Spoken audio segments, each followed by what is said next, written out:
Ya, assalamualaikum warahmatullahi wabarakatuh, sahabat semangaters semaput. Hari ini kita berbincang-bincang di kantin semangat bersama narasumber sama Bapak Pembina OSIS dan halo Pak Zen, gimana tingkat keimanan seseorang siswa? Tingkat keimanan seorang siswa semangat Pak Zen? kurang sembahyang. Sembahyangnya kurang rutin. Terus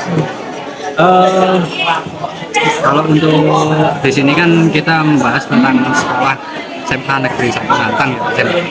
Untuk siswa-siswa yang kira-kira beragama lain, tolak ukur menurut jenengan itu seperti bagaimana? Kalau agama non-muslim mungkin dari ketaatan dia ketika mengikuti pelajaran, karena bentuk pelajarannya kan di luar jam pelajaran, karena gurunya tidak selalu standby di sini, artinya punya waktu tertentu. Nah, pada saat gurunya ada, nah anaknya itu mau mengikuti atau tidak, itu yang bikin saya bisa amati. Kira-kira gimana ya untuk kedepannya Pak? Kalau non muslim ini kan guru agamanya hadirnya setiap hari Jumat saja bareng-bareng. Kemudian waktu matel agama Islam, mereka ini nganggur di perpus, tidur-tiduran gitu. Betul. Kira-kira tanggapan jenengan gimana Pak? Ya, masalahnya di sana. Soalnya ketika saya mengusulkan untuk ada guru yang selalu standby, jawaban yang pasti itu untuk siswa yang non muslim itu tidak selalu ada. Kadang kalau kita menyiapkan guru agama yang non katolik, tahun depannya tidak ada lagi siswanya. Nah, gurunya itu nanti yang nganggur, bukan siswanya. Itulah kendalanya. Rizal, Lanjut Pak Angga, saya masih ngopi nih ya di kantin. Kita posisi masih di kantin SMA Negeri 1 Nantang. sudah apel masuk, tapi ya nggak apa-apa, kita lanjutkan aja dulu. Lanjutkan saja. Guys, kalau masalah apa ya, pelajaran agama ini kan kapasitasnya sudah ke kurikulum, kita nggak bisa ngapa-ngapain. Kita bahas agama tapi di bidang OSIS saja, karena kan ini narasumbernya pembina OSIS. Oh ini Pak, sebentar. Menurut saya ingin bertanya kepada narasumber kita. Kan agama itu harusnya tidak bisa ada tolak ukurnya, penilaian dan lain sebagainya. Kalau menurut jenengan itu untuk agama, penilaian secara nilai-nilai di sekolah itu gimana proses penilaiannya, gimana tolak ukur dan lain sebagainya, apa yang menjadi standar menurut jenengan? Selama saya jadi pembina OSIS dan guru agama bertahun-tahun, setiap guru punya karakter berbeda dalam menilai. Ada yang menilai materi, ada yang menilai dari evaluasi. Tapi kalau secara saya pribadi itu lebih pada karakter, karena sesuai dengan judulnya, pendidikan dan budi pekerti. Harapannya itu siswa tidak hanya memahami tapi bisa mengimplementasikan. Kalau mamanya anak itu paham tentang satu hal yang baik, bohong itu dosa, maka bagaimana dalam kehidupannya anak itu tidak berani lagi untuk berbohong. Jadi lebih pada karakternya, lebih pada implementasinya dalam kehidupan. Kita bisa dikatakan ada perubahan dari kebiasaan yang awal. Nah itu lebih sulit, lebih butuh proses lama sekali. Karena anak-anak itu kadang naik, kadang turun. Ini tuh. Tanya apa lagi? Terkait tadi katanya OSIS dan lain sebagainya. OSIS, Bidang keagamaan. OSIS bidang keagamaan. Pak Zen ini keagamaan dan TI. Oh iya. Ada dua loh Pak Alian. IT ya. Terdekat ini kegiatan OSIS di bidang keagamaan. Keagamaan di bidang OSIS masih belum kelihatan. Alasan utamanya karena anggota OSIS yang di bidang keagamaan sekarang itu adalah anak-anak yang baru. yang notabene dari awal itu bukan dari segi keagamaan, sehingga bisa dikatakan ngajari lagi, memulai dari awal lagi, tidak dari generasi dari kakak sebelumnya. Oh, saya mau tanya sesuatu Pak Sen. Ini agak secret ya buat jenengan. Kemarin itu saya pernah melihat informasi ya yang berseliweran di sosmednya anak-anak dan sebagainya. Di situ menyatakan bahwa kenapa OSIS ini OSIS saja sih, ekskul beberapa ekskul itu tidak disupport oleh sekolah dan lain sebagainya. Apakah itu ada gap-gap tersendiri di OSIS atau gimana? Apakah menurut jenengan sekolah itu tidak mensupport kegiatan-kegiatan anak-anak sebagai pembina OSIS? Kalau terkait program anak-anak itu saya sudah mengevaluasi dari awal sampai sekarang itu, dan saya sudah sampaikan ke anak-anak. Sebenarnya sekolah itu tidak mau mensupport, tapi kadang yang membuat sekolah tidak bisa mensupport itu dari pelakunya, yaitu siswa.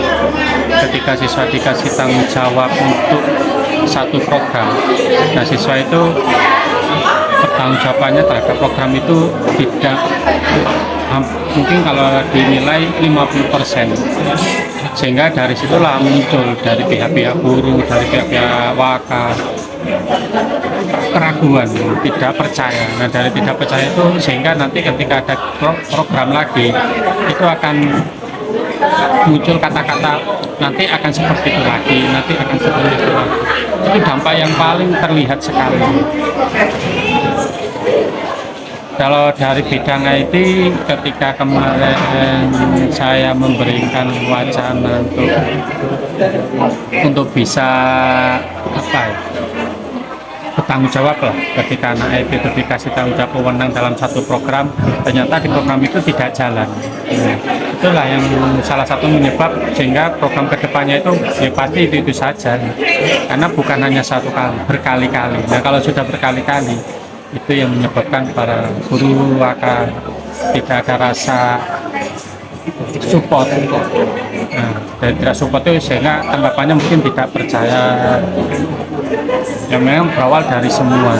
Seandainya siswa itu semua bertanggung jawab, ketika punya program, punya tanggung jawab dilaksanakan, mungkin kedepannya guru-guru akan lebih bersemangat lagi, lebih percaya.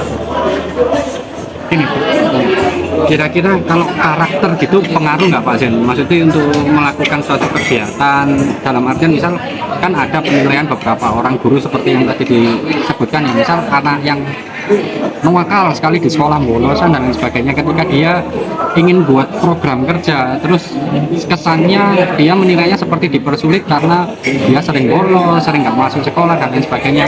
Apakah itu menjadi salah satu tolak ukur juga penilaian Bapak Ibu guru?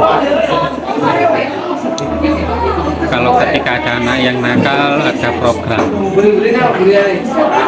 ya sebenarnya semua guru itu akan melihat siapa yang akan membuat program, karena karakter anak itu akan terlihat. Dan kayaknya mustahil kalau anak itu dari awal memang tidak punya rasa disiplin terus dia buat program, pasti itu kedepannya tidak lancar, artinya tidak dilakukan dengan semaksimal mungkin, sak isoni, sak bisanya. Kalau masalah kesulitan anak-anak, sebenarnya anak-anak sekarang itu butuh penyuluhan. Anak sekarang tuh notabene dikasih satu hal yang agak naik sedikit itu dianggap itu sulit, naik sedikit sulit. Mereka mungkin nanti bisanya sadar harus terjun dulu, padahal tidak semua pengalaman itu harus terjun dulu, karena bahaya. Ada yang bahaya, ada yang tidak. Ini tuh. Jadi untuk mengatasi hal tersebut Pak, gimana? Kalau kemarin kan saya tanya ke jenengan mau bahas apa nih? Mental, apakah itu juga termasuk hubungannya dengan mental anak-anak yang kurang? Kalau mental anak-anak memang harus digembleng, harus dilatih, bukan digembleng lagi tapi dilatih.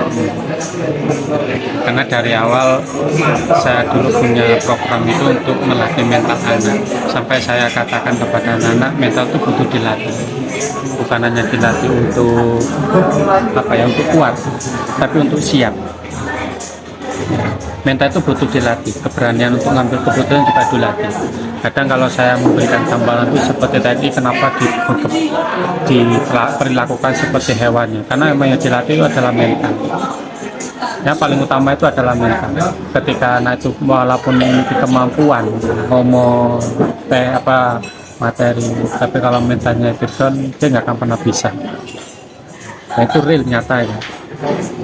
Jadi yang saya tangkap dari jawabannya Pak Zen, mental itu tidak harus, mental itu bukan hanya untuk apa tadi?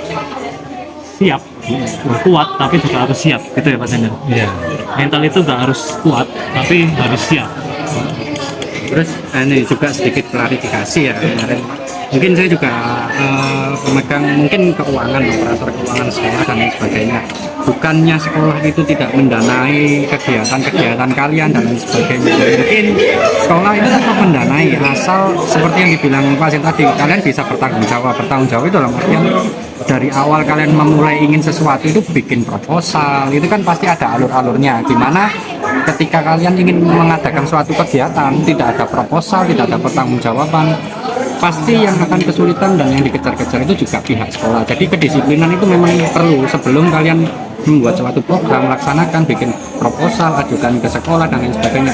Sekolah tidak akan menghambat kecuali ada urgensi, misal ketika kalian sekolah ini atapnya roboh, apakah kalian harus memaksakan kita harus program ini itu tidak terlaksana dan lain sebagainya.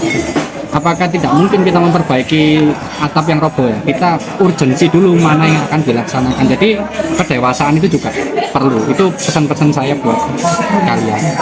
Jadi sekolah itu juga punya skala prioritas lah ya. Betul. Skala prioritas mana yang lebih penting itu akan diprioritaskan.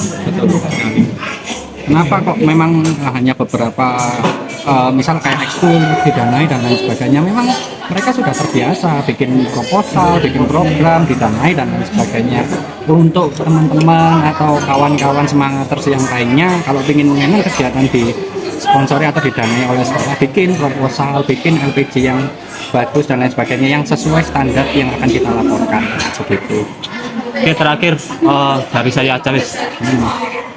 Untuk teman-teman yang merasa kurang disupport oleh sekolah, jadi mulai hari ini mungkin bisa lebih belajar dalam hal administrasi terutama dalam hal administrasi. Kemudian sekolah itu sebenarnya nggak minta kalian harus berprestasi terlalu tinggi, karena prestasi itu akan ikut kalau kalian mulai dari niatnya dulu ditata. Kadang banyak ekstra itu waktu regulernya nggak niat, terus ada lomba tiba-tiba ekstra ya, nanti itu nggak akan ada dampak besar juga, prestasi juga nggak akan mengikuti. Ada tambahan dari pasien? Dan pesan-pesan buat penonton dan peserta yang lain. Lagi merampas gelang rupanya ini Pak Zen. Pesan-pesan itu saya ingat dari kata kepala sekolah kita yang dulu Pak Munaji, atau pesan-pesan dari bapak kita, bapak saya khususnya, karena sekarang itu kurang literasi dan kurang kolaborasi dan juga takut untuk mencoba dalam lingkungan belajar. Mencoba kalau dalam tahap belajar itu perlu, karena di situ ada guru yang nanti akan membenahi kesalahannya. Itu saja.